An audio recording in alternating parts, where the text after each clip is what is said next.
Hope to prevent burnout. People who are experiencing burnout often wonder how they'll get out of it. There's a simple answer, but it requires a complex explanation. The simple answer is hope. The problem is that this simple answer doesn't make sense when viewed from the position of exhaustion, cynicism, and inefficacy. How can such a little word make such an important difference?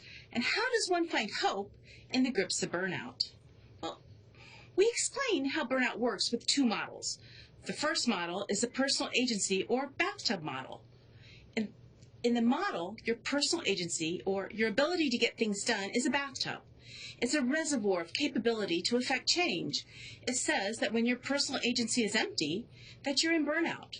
The results you get, the support you receive, and the self-care you do all fill up your bathtub. The demands that are placed on you and the ones that you accept drain your personal agency bathtub. The second way we describe burnout is by comparing the gap between your expectations of yourself and your perception of your results.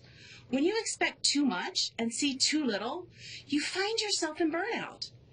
That doesn't matter if either or both ends of the spectrum are unrealistic. What matters is that you feel the gaps as being too large and you lose hope. Do you ever feel like nothing ever changes? The problem with the gap between results and expectations isn't a momentary problem. It's not the temporary case where you're working hard and not seeing results. The real challenge is when you begin to expect that this will always be the case.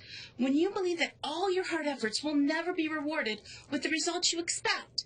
That's when burnout comes.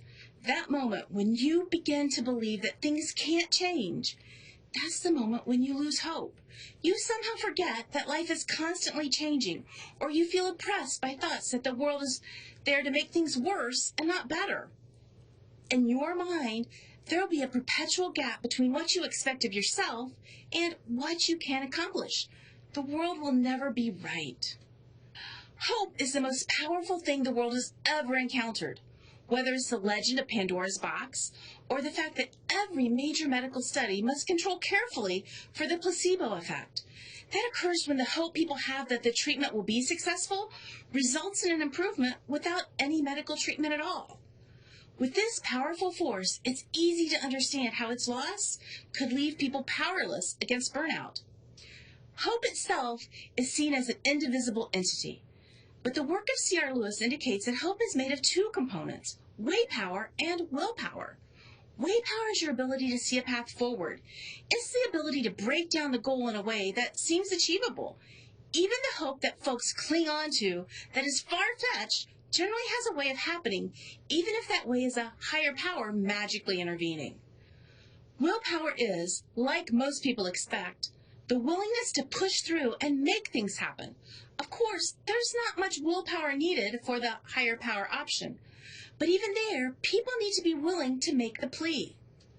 But how do we find hope? Once one has lost hope, it can sometimes be hard to find again. Seeking it comes with a requisite amount of viewing the universe as helpful, or at least neutral, and the belief that you have the capacity to make things better. Even if you don't have the skills today to make things better, you can find a way to get the skills you need, and then you can make them better. Often taking additional classes or reading books to educate yourself on the skills you need can be enough to revive hope and break burnout's hold on you.